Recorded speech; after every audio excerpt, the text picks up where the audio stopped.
Job chapter 31. I made a covenant with my eyes not to look lustfully at a young woman. For what is our lot from God above, our heritage from the Almighty on high? Is it not ruin for the wicked, disaster for those who do wrong? Does he not see my ways and count my every step? If I have walked with falsehood, or my foot has hurried after deceit, let God weigh me in honest scales, and he will know that I am blameless. If my steps have turned from the path, if my heart has been led by my eyes, or if my hands have been defiled, then may others eat what I have sown, and may my crops be uprooted. If my heart has been enticed by a woman, or if I have lurked at my neighbor's door, then may my wife grind another man's grain, and may other men sleep with her. For that would have been wicked, a sin to be judged. It is a fire that burns to destruction. It would have uprooted my harvest. If I have denied justice to any of my servants, whether male or female, when they had a grievance against me, what will I do when God comforts me? What will I answer when called to account? Did not he who made me in the womb make them? Did not the same one from us both within our mothers?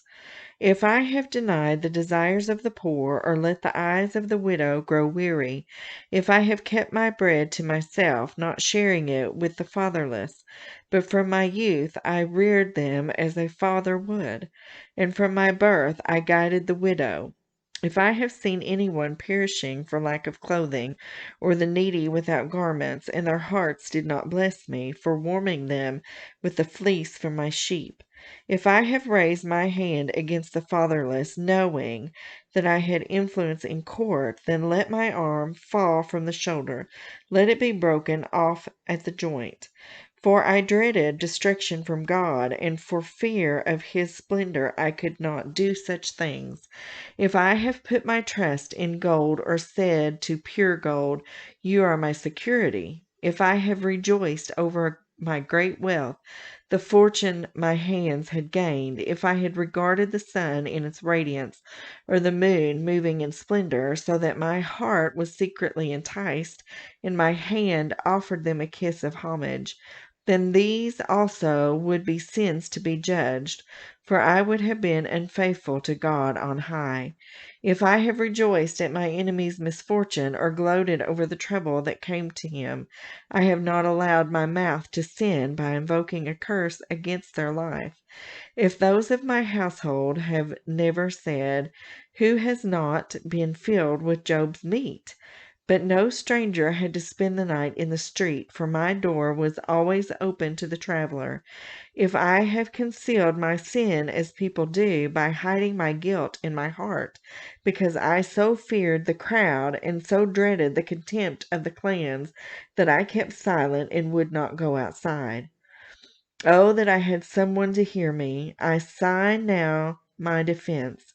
Let the Almighty answer me. Let my accuser put his indictment in writing. Surely I would wear it on my shoulder. I would put it on like a crown. I would give him an account of my every step. I would present it to him as a ruler. If my land cries out against me, and all its furrows are wet with tears, if I have devoured its yield without payment, or broken the spirit of its tenants, then let briars come up instead of wheat, and stinkweed instead of barley. The words of Job are ended. Elihu, chapter 32. So these three men stopped answering Job, because he was righteous in his own eyes. But Elihu, son of Barachel, the Buzite of the family of Ram, became very angry with Job for justifying himself rather than God. He was also angry with the three friends, because they had found no way to refute Job, and yet had condemned him. Now Elihu had waited before speaking to Job, because they were older than he.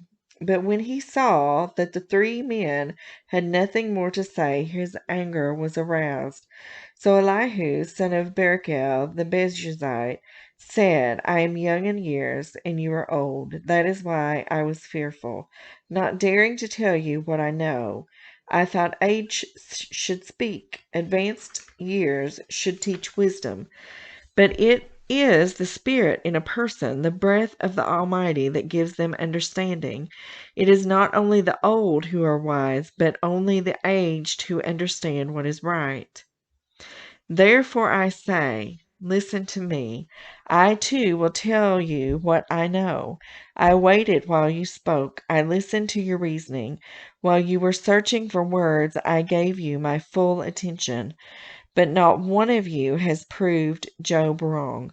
None of you has answered his arguments. Do not say, we have found wisdom. Let God, not a man, refute him. But Job has not marshaled his words against me, and I will not answer him with your arguments. They are dismayed and have no more to say. Words have failed them. Must I wait, now that they are silent, now that they stand there with no reply?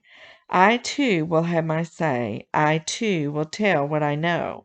For I am full of words, and the spirit within me compels me.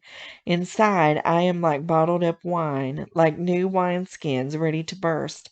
I must speak and find relief. I must open my lips and reply. I will show no partiality, nor will I flatter anyone. For if I were skilled in flattery, my Maker would soon take me away.